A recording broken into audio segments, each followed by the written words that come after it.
Hello students, कैसे हैं आप सब। उम्मीद करता हूं आप सब अच्छे होंगे। आईसीटी वर्चुअल क्लासरूम में आप सबका स्वागत है। मैं विकास। बच्चों, क्लास 11th का हम मैथ्स कर रहे हैं और आपका चैप्टर चल रहा है सेट्स। तो इसी चैप्टर के कुछ हम टॉपिक्स डिस्कस कर रहे थे। उम्मीद करता हूं बच्चों कि आपको अच्छे से ये समझ में आ गए हैं टॉपिक्स जो हम डिस्कस कर चुके हैं। तो देखिए, अभी तक हमने सेट्स के बारे में बिल्कुल बेसिक चीजें जानी हैं कि भाई सेट्स को यूज क्यों किया जाता है, भाई इसका फायदा क्या है। अगर आप पढ़ रहे हैं तो डेली लाइफ में कहाँ अप्लाई कर सकते हैं, कहाँ अप्लाई हो सकता है। और बच्चों, सेट्स के अंतर्गत क्या क्या चीजें इस्तेमाल होती हैं, रिप्रेजेंट कैसे करते हैं, इनका रिप्रेजेंटेशन कैसे होता है। तो ये सारी चीजें हम डिस्कस कर चुके हैं। दो तरीके से सेट्स को हम रिप्रेजेंट करते हैं, एक तो रोस्टर फॉर्म में और दूसरा है सेट बिल्डर फॉर्म में। तो यही फॉर्म्स हम डिस्कस कर रहे थे प्रीवियस सेशन में। उम्मीद करता हूं कि आपने रिवाइज भी जरूर किया होगा। चलिए चलते हैं स्मार्ट बोर्ड पे, एक बार रिवाइज करते हैं टॉपिक और फिर आगे क्वेश्चन करते हैं उसके बेस पे। तो बच्चों, हम सेट्स डिस्कस कर रहे थे, है कि नहीं। तो सेट्स में हम जो लास्ट टॉपिक हमने कवर किया था वो था जो आपका ये रोस्टर फॉर्म, और दूसरा कौन सा है, समुच्चय निर्माण रूप यानी सेट बिल्डर फॉर्म। तो इन दो तरीके से हम सेट्स को रिप्रेजेंट करते हैं। ये चीज समझ में आ गई आपको। रोस्टर फॉर्म क्या होता है, एक सारणी के रूप में या फिर लिस्ट जो बोलते हैं उसकी फॉर्म में हम उसके एलिमेंट्स को दर्शाते हैं। जैसे अगर हम बात करें वोवेल्स की, ठीक है, वोवेल्स इंग्लिश के अल्फाबेट है, उनका सेट हम अगर बनाए तो हम उनको जो एलिमेंट्स हैं एक्चुअली उनकी लिस्ट बना के लिख देते हैं, AEIOU इनको लिख देंगे। लेकिन वहीं पे इसी सेट को अगर हमें भाई समुच्चय निर्माण रूप या फिर सेट बिल्डर फॉर्म में लिखना हो तो हम ये एलिमेंट्स नहीं लिखेंगे। हम भाई ऐसी लैंग्वेज, ऐसी स्टेटमेंट लिखेंगे जिससे हमें ये पता लग जाए कि भाई यही एलिमेंट आने हैं यहाँ पे। जैसे वोवेल्स क्या हो गया, x such that x is a vowel in English alphabet. तो मतलब क्या हुआ कि भाई अंग्रेजी के जो वर्णमाला है उसका एक स्वर है एक्स। एक्स रिप्रेजेंट करता है सारे वोवेल्स को। तो बस यही इसी लाइन में हमारा पूरी स्टेटमेंट कवर हो जाती है। अब देखिए, ये तो आपको छोटी सी चीज लग रही होगी कि भाई ये ज्यादा इजी है कि नहीं। रोस्टर फॉर्म में लिख रहे हैं तो ज्यादा इजी है क्योंकि यहाँ सीधे उठा के एलिमेंट्स लिख दिया। ऐसे स्टेटमेंट बनाना काफी आपको टफ लग रहा होगा। लेकिन बच्चों, ये तो छोटे सी चीज है भाई, बहुत कम एलिमेंट्स हैं।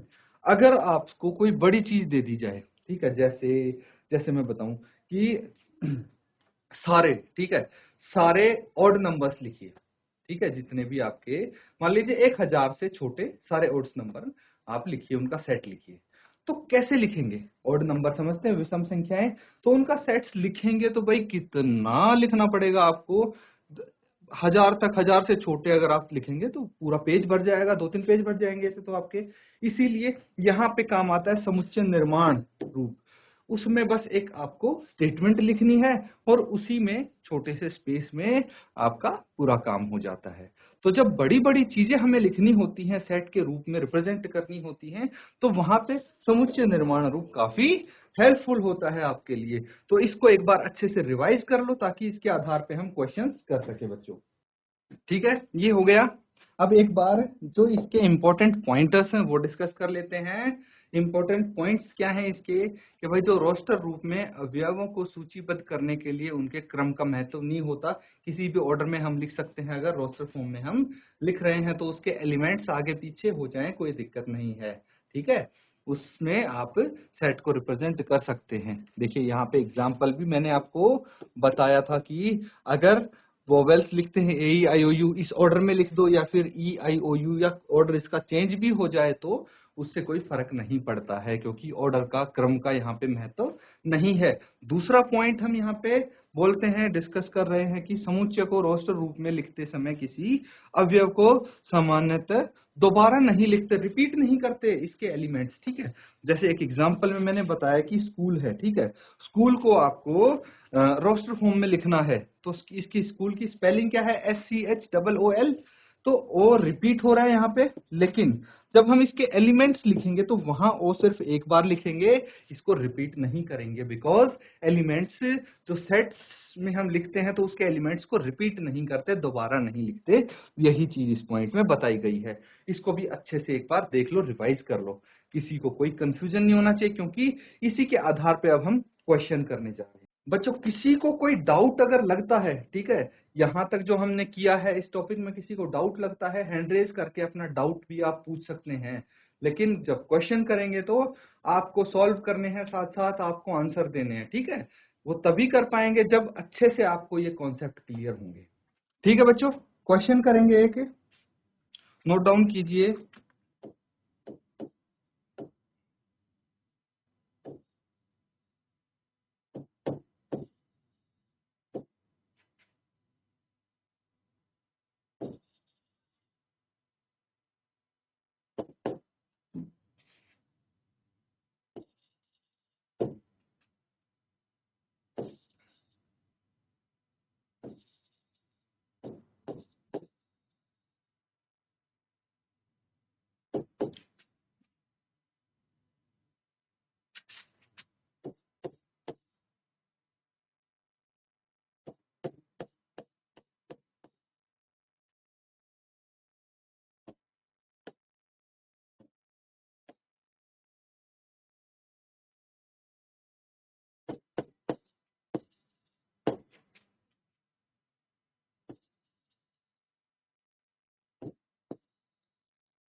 तो ये क्वेश्चन है बच्चों, ठीक है।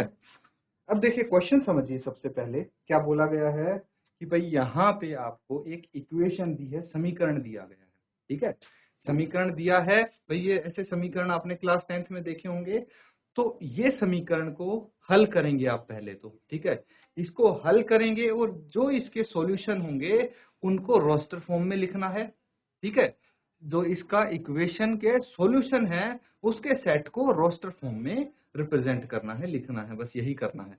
तो सबसे पहला काम जो आप करेंगे, इस समीकरण को हल कीजिए और फिर उसके बाद इसको रोस्टर फॉर्म में लिख देंगे। जल्दी से इसको सॉल्व करो, बताओ कि इसके हल क्या आएंगे, इसके हल बता दीजिए मुझे बस। ये तो आप कर चुके हैं पिछली क्लास में, तो इजीली आपका आंसर आ जाएगा। जल्दी से इसको सॉल्व कीजिए। ठीक है बच्चों, इसको देखिए कैसे करेंगे हम। अब आपने देखा होगा, किया होगा स्प्लिटिंग द मिडल टर्म के तरीके से, ठीक है। बस तो वही मेथड हम यहाँ पे अप्लाई करेंगे। तो देखिए स्प्लिटिंग द मिडल टर्म मतलब क्या हुआ कि सबसे पहले तो देखिए ये किस फॉर्म में होती है हमारी equation, ax² plus bx plus c ऐसे होती है। हम a और c की मल्टीप्लीकेशन करते हैं, ठीक है।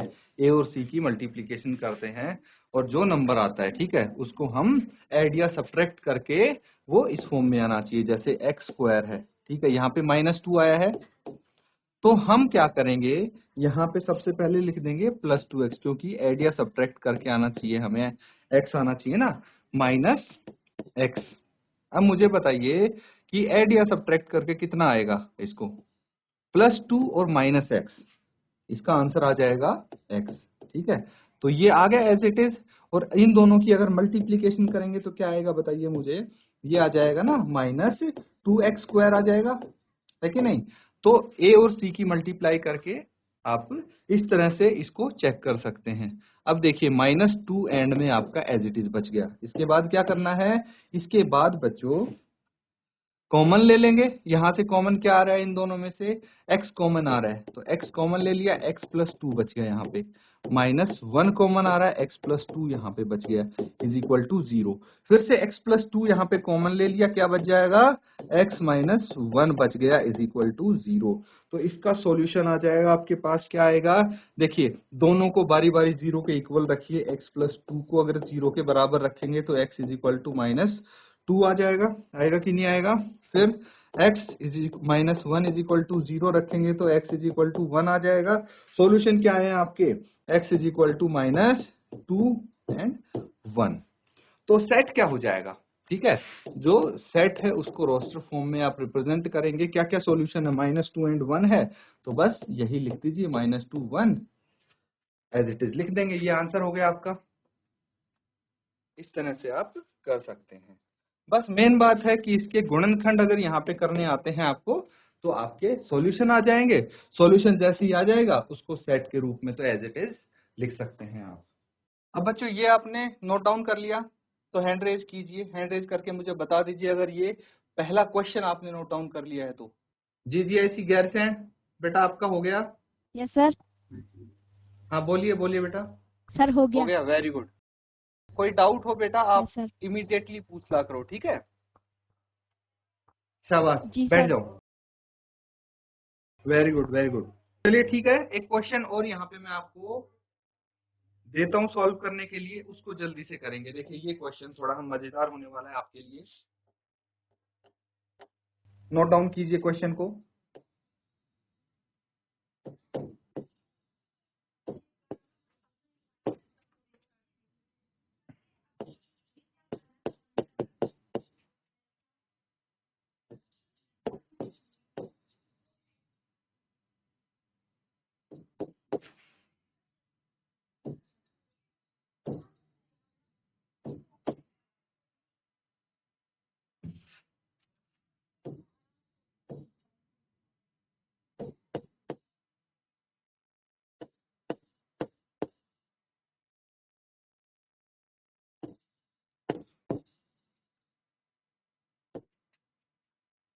देखिए यहाँ पे आपका कॉन्सेप्ट और अच्छे से क्लियर होने वाला है। क्यों? क्योंकि यहाँ पे आपके दोनों चीज कवर हो जाएंगी, सेट बिल्डर फॉर्म और रोस्टर फॉर्म, ठीक है? तो अच्छे से आपको समझ में आ जाएगा। यहाँ पे आपको क्वेश्चन दिया गया है, क्या क्वेश्चन है? Right the set x such that x is a positive integer and x square is smaller than 40। तो ये आपको कौन सा सेट दिया है, रोस्टर फॉर्म में या सेट बिल्डर में? क्वेश्चन में आपको सेट बिल्डर का की फॉर्म में दिया है ये सेट। कैसे दिया है? सेट बिल्डर की फॉर्म में सेट दिया है। अब देखिए यहाँ पे क्या कहना चाह रही है, जो ये स्टेटमेंट लिखी गई है तो उसका मतलब क्या है वो समझना है, और फिर इसको रोस्टर फॉर्म में आपको लिख देना है।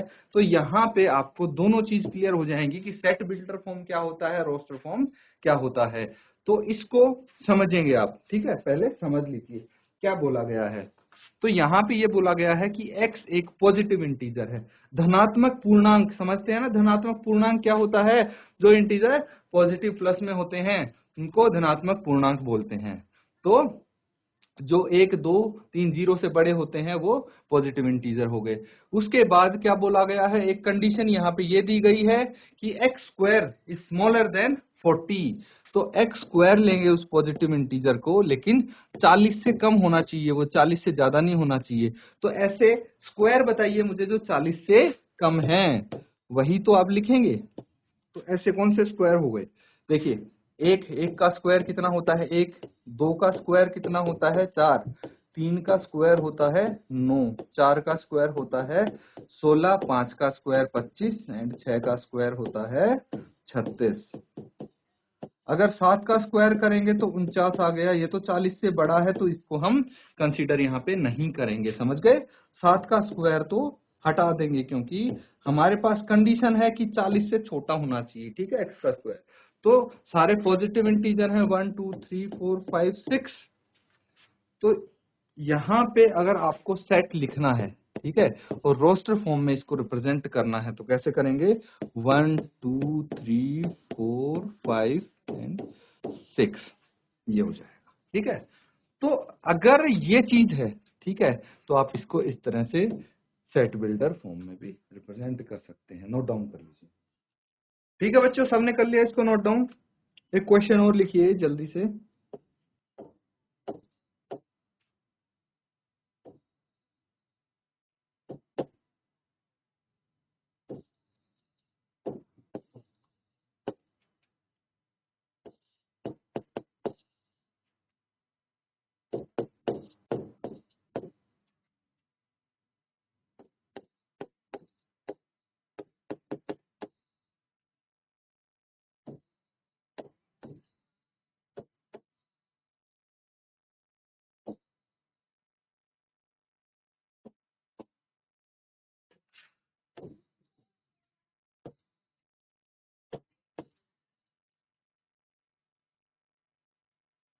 तो ये क्वेश्चन है, यहाँ पे देखिए आपको एक सेट दिया है जो कि कौन सी फॉर्म में है, रोस्टर फॉर्म में है। ठीक है, आपको डायरेक्ट एलिमेंट्स क्या दे दिए, इसके नंबर्स दे दिए गए हैं और इसको सेट बिल्डर फॉर्म में चेंज करके आपको लिखना है। जो दिया है उसको सेट बिल्डर फॉर्म में बता देंगे आप। जल्दी से सॉल्व कीजिए इसको।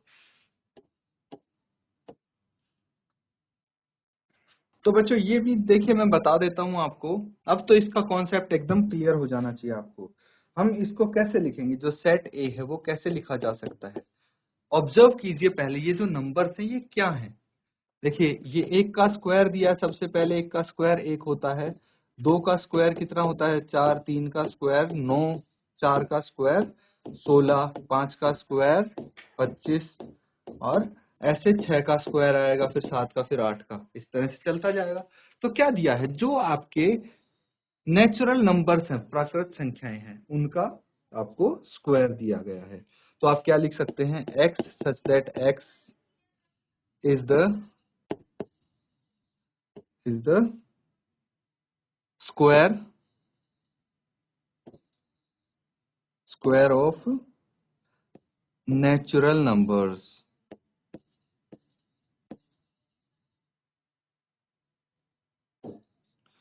इस तरह से लिख सकते हैं, ये सेट बिल्डर फॉर्म में हो गया। ठीक है, तो बस आपको जो एलिमेंट्स हैं उनको ध्यान से देखना, ऑब्जर्व करना है कि क्या पैटर्न बना रहे हैं, बस वही स्टेटमेंट आपको लिखनी है। या फिर इसको कुछ इस तरह से भी रिप्रेजेंट कर सकते हैं बच्चों, a x such that x is equal to n square. ठीक है, एक्स क्या है, एन स्क्वायर है। ठीक है, नेचुरल नंबर का वर्ग है। और क्या है, where where n belongs to n। अब बच्चों ये बहुत इंपॉर्टेंट पॉइंट है यहाँ पे जो मैंने ये बोला। ठीक है, बिलोंग्स टू यानी एप्सिलॉन का मतलब आप समझ गए, ये डिस्कस कर चुके हैं। बिलोंग्स टू का मतलब क्या होता है। और ये जो कैपिटल एन है, कैपिटल एन है, ये किसको रिप्रेजेंट करता है, ये नेचुरल नंबर का सेट्स है। याद होगा मैंने बताया था, ये कुछ सिंबल लिखे थे मैथमेटिक्स में जो आपका ऑलरेडी रेडीमेड सेट्स हैं, तो ये नेचुरल नंबर्स का सेट को रिप्रेजेंट करता है। तो बस यही बोला गया है कि भाई जो x है वो n स्क्वायर के बराबर है। तो यहाँ पे जिसकी वैल्यू रखेंगे, 1 की वैल्यू रख दो, 2 की वैल्यू, 3 की वैल्यू, n की जगह, तो आपको x प्राप्त हो जाएगा, x मिल जाएगा। और यहाँ पे एक चीज और बोली गई है, जो n है वो क्या है, नेचुरल नंबर्स हैं। बस इस तरह से भी इसको रिप्रेजेंट कर सकते हैं। ये भी क्या हो गया, ये भी सेट बिल्डर फॉर्म हो गया। इसको नोट डाउन कीजिए। तो बच्चों हमने कुछ क्वेश्चंस आज किए हैं, उम्मीद करता हूं कि क्वेश्चन आप सॉल्व कर पा रहे होंगे। और देखिए जो हमने कॉन्सेप्ट किए थे कि रोस्टर फॉर्म में कैसे रिप्रेजेंट करेंगे सेट्स को, सेट बिल्डर फॉर्म में कैसे रिप्रेजेंट करेंगे, उन्हीं का प्रैक्टिकल एप्लीकेशन इन क्वेश्चन में हो रहा है। इसीलिए कॉन्सेप्ट अच्छे से आपके क्लियर होंगे। इन क्वेश्चंस को प्रैक्टिस करना है घर पे। इसी के साथ आज का सेशन यहाँ पे एंड करेंगे। Thank you and have a nice day.